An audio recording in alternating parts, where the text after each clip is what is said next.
नमस्कार मित्रांनो, नमस्कार.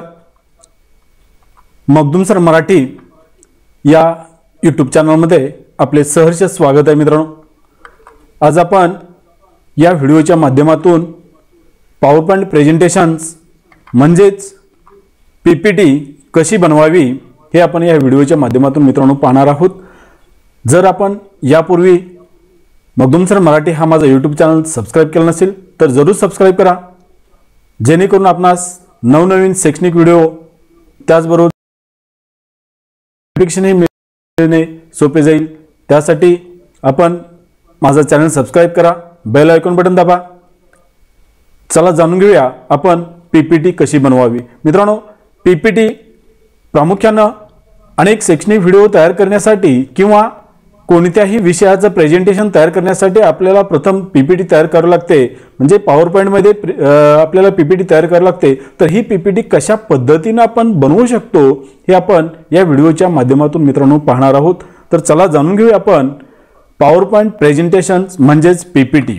मित्रांनो, ज्यावेळी आपल्याला पॉवर पॉइंट प्रेझेंटेशन करायचं आहे त्यावेळी प्रथम आपल्याला स्टार्ट या बटनावरती क्लिक करायचं आहे. स्टार्ट या बटनावरती क्लिक केल्यानंतर आपल्या कॉम्प्युटरमध्ये ऑल प्रोग्राम्समध्ये किंवा आपल्याला जर या मेनू बारमध्ये पॉवर पॉइंट प्रेझेंटेशन्स आपल्याला पाहावयास मिळत असेल तर त्या ठिकाणी आपल्याला जायचं आहे आणि त्या ठिकाणी आपल्याला क्लिक करायचं आहे. मित्रांनो, आपल्याकडे वर्ड 7 आहे, म्हणजे ऑफिस 7 आहे, ऑफिस 10 आहे, ऑफिस 13 आहे की ऑफिस 16 आहे, 60 हे आपल्याला बघायचं आहे. आणि त्यानुसार आपल्याला काय करायचं आहे, आपलं पॉवर पॉइंट ओपन करायचं आहे.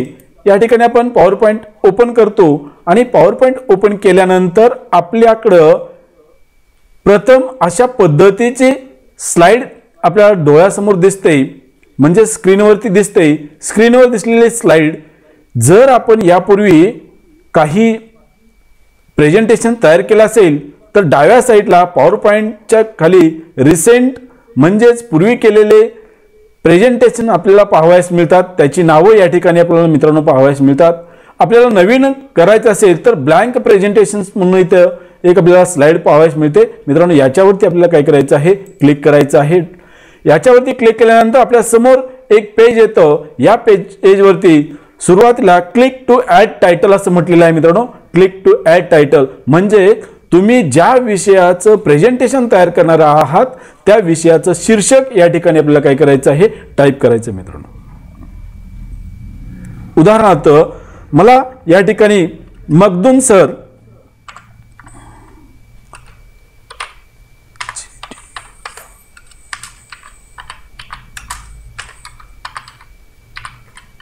मित्रांनो magdumsir मराठी हे माझ्या यूट्यूब चॅनलचं नाव टाईप करायचं आहे. तर मी या ठिकाणी माझ्या चॅनलचं नाव टाईप करू शकतो. या ठिकाणी सब टायटल आपल्याला काय द्यायचं असेल तर या ठिकाणी आपण सब टायटल देऊ शकतो. सब टायटल आणि टायटल हे आपण दिल्यानंतर आपल्याला दुसरी स्लाइड ओपन करायची आहे. मित्रांनो, या ठिकाणी आपण जे नाव दिलेलं आहे त्याचा जो फाउंट आहे हा फाउंट चेंज करण्यासाठी आपल्याला प्रथम काय केलं पाहिजे, त्याला सिलेक्ट करून आपल्याला फाउंट चेंज करणं गरजेचं आहे. म्हणजे आपल्या आवश्यकतेनुसार आपल्याला मित्रांनो या ठिकाणी हे फाउंट दिलेले आहेत आणि त्या फाउंटचे तुम्हाला ज्या पद्धतीने डिझाईन पाहिजे त्यानुसार तुम्ही काय करू शकता, ते चॉईस करू शकता आणि सिलेक्ट करू शकता.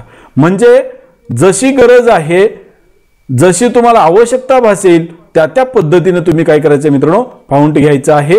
आणि तो फाउंट घेतल्यानंतर तुम्हाला त्याचे कलर चेंज करायचे. जर स्लाइडला तुम्ही कलर जर दिला असेल किंवा कलरची स्लाइड घेतली असेल तर त्या पद्धतीने तुम्हाला काय करायचं आहे, त्या स्लाइडनुसार त्या फाउंटला तुम्हाला कलर घ्यायचा आहे.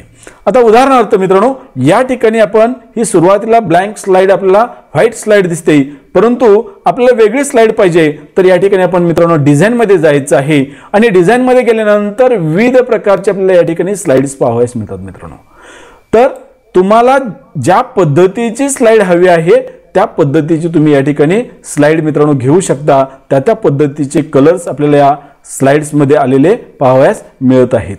म्हणजे जशी आवश्यकता आहे त्या पद्धतीची तुम्ही स्लाइड घेऊ शकता. आता आपण या ठिकाणी ही स्लाइड घेतली, आपण या स्लाइडचा कलर बदललेला पाहावयास मिळतो। जर आपल्याला मित्रांनो या ठिकाणी उपलब्ध असलेल्या स्लाइड्स नको आहेत, त्याचा कलर वेगळा पाहिजे आहे, तर या ठिकाणी देखील जी स्लाइड घेतलेली आहे त्याचे विविध कलर या ठिकाणी आपल्याला पाहावयास मिळतात। तेही आपल्याला नको असेल तर मित्रांनो फॉर्मॅट बॅकग्राऊंड म्हटलेलं आहे आणि फॉर्मॅट बॅकग्राऊंडला आपल्याला जायचं आहे आणि त्या ठिकाणाहून कलर आपण चेंज करू शकतो आणि वेगळ्या कलरची आपण मित्रांनो स्लाइड घेऊ शकतो। म्हणजे तुम्हाला जशी हवी आहे तशी तुम्ही स्लाइड घेऊ शकता। त्याचबरोबर या ठिकाणी आपण जो विषय घेणार आहे त्या विषयाचं सबटायटल दिलं तर त्या सबटायटलला देखील आपण काय करायचं आहे, आपल्याला फाउंट त्याचा चेंज करायचा आहे। आपल्याला मराठी करायचं असेल तर मराठी करू शकतो, इंग्लिश करायचं असेल तर आपण इंग्लिशमध्ये त्याचं नाव देऊ शकतो आणि फाउंट चेंज करून त्याची साईज आपण चेंज करू शकतो। जसं की आता या ठिकाणी मी magdumsirmarathi हे नाव दिलेलं आहे। आता हे नाव मी याचे साईज वाढवत आहे, साईज वाढवली, त्याचा रंग जो आहे रंग बदलला, कलर आपण बदललेला आहे। कलर बदलल्यानंतर आपल्याला थोडंसं ॲडजस्ट करून घ्यायचं आहे आणि हे ॲडजस्ट केल्यानंतर देखील आपल्याला जर तो कलर बरोबर वाटत नसेल तर आपल्याला काय करायचं आहे, आणखीन तो कलर आपल्याला चेंज करून घ्यायचा आहे। जसं की तुमच्या स्लाइडला योग्य दिसेल अशा पद्धतीने तुम्ही काय करायचं आहे मित्रांनो, तो चेंज करून घ्यायचा आहे। या ठिकाणी मित्रांनो अशा पद्धतीने काही फोटो घेतलेले आहेत, नाव घेतलेलं आहे आणि त्याला ॲनिमेशन दिलेलं आहे आणि ॲनिमेशनच्या सहाय्याने आपण ही पीपीटी तयार केलेली आहे। प्रेझेंटेशन तयार करत असताना अशा पद्धतीने आपण ॲनिमेशन द्यायचं आहे आणि ते ॲनिमेशन कसं द्यायचं ते आपण पुढील व्हिडिओमध्ये पाहणार आहोत। या ठिकाणी मित्रांनो मगाशी म्हटलं की टायटल आहे, हे स्वर हे टायटल दिलेलं आहे, आणखीन आपण सबटायटल दिलेलं आहे। स्वर म्हणजे काय माहित नाही ना तुम्हाला, तर अशा पद्धतीने आपण विविध सबटायटल देऊ शकतो, आपण चित्र घेऊ शकतो आणि चित्र घेऊन आपली पीपीटी जी आहे ती अत्यंत चांगल्या पद्धतीने अशी आपण तयार करू शकतो। जी आपण मित्रांनो पीपीटी तयार करणार आहे त्या पीपीटी मध्ये आपल्याला काय करायचं आहे तर टायपिंग करायचं आहे आणि टायपिंग करण्यासाठी वेगळे स्लाइड्स घेण्यासाठी या ठिकाणी मित्रांनो न्यू स्लाइड या ऑप्शनला जायचं आहे आणि न्यू स्लाइड या ऑप्शनला गेल्यानंतर या ठिकाणी मित्रांनो अनेक प्रकारच्या स्लाइड्स आपल्याला पाहावयास मिळतात। जशी तुम्हाला आवश्यक आहे त्यानुसार तुम्ही काय करू शकता, स्लाइड्स घेऊ शकता आणि स्लाइड्स आपल्याला वेगवेगळ्या घेतल्यानंतर मित्रांनो आपल्याला काय करायचं आहे, अशा पद्धतीने वेगवेगळ्या स्लाइड्स आपल्याला टाइप करायच्या आहेत। म्हणजेच तुमच्या पीपीटीच्या स्लाइड्स किती होतील, किती वेळ तुम्हाला प्रेझेंटेशन द्यायचं आहे, विषय तुमचा काय आहे त्यानुसार तुमच्या स्लाइड्स तयार होतील।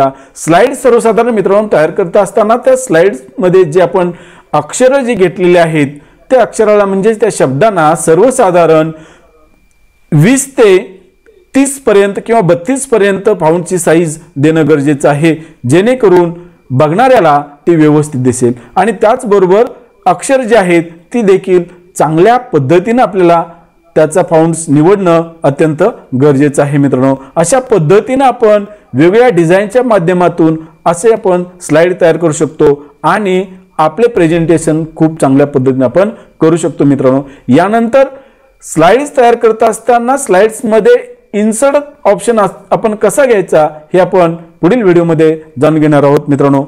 धन्यवाद मित्रांनो, धन्यवाद।